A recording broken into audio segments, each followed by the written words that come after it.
Hi guys! Mayong adlaw sa tanan. So may event tayo nga attendan for today. Ayan, ganda-gandahan muna tayo. Charot. So pupunta na kami sa Newport and isa talaga to sa mga gusto kong lugar bukod sa BGC kasi parang nasa ibang bansa. Ayan, tingnan nyo ang ganda. Work-related yung event natin for today and ang venue natin ay sa Hilton Hotel dito sa Newport. Short story lang, so pagdating namin sa lobby, nagtanong kami kung saan yung hall para sa Metals Engineering Industry Forum and tinuro kami sa 3rd floor. And then pagdating namin doon, nag-hesitate pa kami pumasok kasi akala namin may kasal. As in may kasal. Yung bumungad kasi sa amin, grupo ng mga babae na nakasuot ng pang-abay, color pink yung suot nila and may mga kasama din silang lalaki. Ayan, makikita nyo later, ayan sila. Yun pala, sila pala yung mga ushers ng event. Grabe. Nagkaroon tuloy ako ng idea kung anong gusto kong motif sa kasal ko sa future. Charot! Nag-register lang kami and pumasok na kami sa loob and guys, sobrang ganda ng venue nila. Parang gusto ko din dito mag-event sa susunod. Ilang minuto lang pagdating namin ay nag-serve na sila ng AM snacks and nagsimula na din yung program. Tamang pakinig lang tayo sa speakers dito para naman matuto tayo. And sa sobrang bilis ng oras, hindi ko na malayan, lunchtime na pala. And grabe guys, sobrang na-amaze ako kasi nagpa-buffet sila, di mo kaya.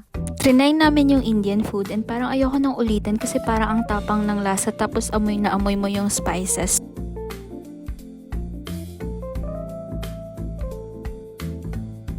Grabe, nakaka-overwhelm yung buffet. Sa sobrang dami ng pagpipilian, hindi ko na alam kung ano yung kukunin ko. Kaya kinuha ko na lang yung feeling ko mauubos ko. Trinay ko na din yung sashimi na favorite ko and for me it's still the best. Grabe, ang sarap niya pa rin. Pero kinantian ko lang kasi baka sumakat yung tiyan ko.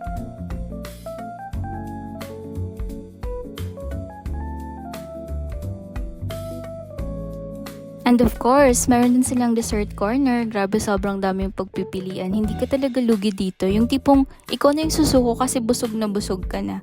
Kaya isa lang yung kinuha ko.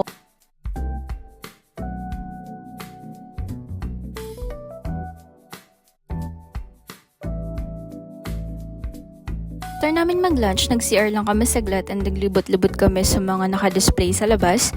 Yun yung mga projects and inventions ng MIRDC and talagang ma-amaze ka na lang sa mga na-imbento nila. Grabe na talaga yung nagagawa ng science and technology.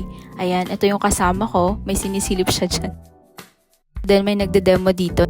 Nag-continue lang din yung forum pagbalik namin and grabe at 2 PM, nag-serve na agad sila ng PM snacks. Talaga namang hindi ka magugutom dito. Ayan, tapos na yung event and nag-award na sila ng certificate sa mga speakers. And makikita nyo dito yung mga sinasabi kong abay kanina. Ang cute nila. So, that's all for today's video. See you in my next mini vlog. Bye!